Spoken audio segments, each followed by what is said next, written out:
నర్సంపేట నియోజకవర్గంలోని ముత్తోజిపేట గ్రామానికి చెందిన దివంగత ఆర్టీసీ డ్రైవర్ శంకర్ గౌడ్ నివాసానికి బీఆర్ఎస్ వర్కింగ్ ప్రెసిడెంట్ కేటీఆర్ వెళ్లి వారి కుటుంబాన్ని పరామర్శించారు.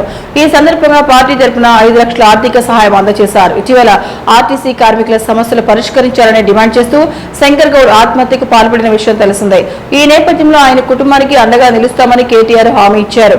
కేటీఆర్ మాట్లాడుతూ తమ ప్రభుత్వ కాలంలో తెలంగాణ రాష్ట్ర రోడ్డు రవాణా సంస్థ కార్మికుల న్యాయమైన డిమాండ్లను గుర్తించి సంస్థను ప్రభుత్వం విలీనం చేసి ఉద్యోగులుగా గుర్తించామని తెలిపారు. అయితే ఆ తర్వాత వచ్చిన కాంగ్రెస్ ప్రభుత్వం కూడా ఆర్టీసీ విలీనాన్ని పూర్తి చేసి కార్మికులకు పీఆర్సీతో పాటు అన్ని హక్కులు కల్పిస్తామని హామీ ఇచ్చినా ఇప్పటి వరకు అమలు చేయలేదని విమర్శించారు. 100 రోజుల్లో సమస్యలు పరిష్కరిస్తామని చెప్పి 2.5 సంవత్సరాలు గడిచినా ఎలాంటి చర్యలు తీసుకోలేదని, దీనితో రాష్ట్ర వ్యాప్తంగా ఆర్టీసీ కార్మికులు సమ్మెకు దిగుతారని అన్నారు. ఈ నేపథ్యంలోనే నర్సంపేట డిపోకు చెందిన శంకర్ గౌడ్ ప్రభుత్వం ఇచ్చిన మాట నిలబెట్టాలని కోరుతూ ఆత్మాహుతికి చేసుకోవడం బాధాకరమని పేర్కొన్నారు. శంకర్ గౌడ్ మరణం తర్వాత కుటుంబానికి మద్దతుగా వెళ్లిన తమ నాయకులను పోలీసులు అడ్డుకుని అరెస్టులు చేశారని ఆరోపించారు. ప్రభుత్వం ఆలస్యంగా స్పందించి 10 లక్షల పరిహారం ప్రకటించిందని తెలిపారు. ఆర్టీసీ కార్మికులకు న్యాయం జరిగే వరకు బీఆర్ఎస్ పార్టీ తరఫున పోరాటం కొనసాగుతుందని కేటీఆర్ స్పష్టం చేశారు. అలాగే ఎవరు ఆత్మహత్యలు చేయవద్దని, కుటుంబాలను కష్టాల్లోకి నెట్టవద్దని కార్మికులకు విజ్ఞప్తి చేశారు. రాజకీయాలను పక్కన పెట్టి అందరం కలిసి బాధిత కుటుంబానికి అండగా నిలవాలని పిలుపునిచ్చారు.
Gracias.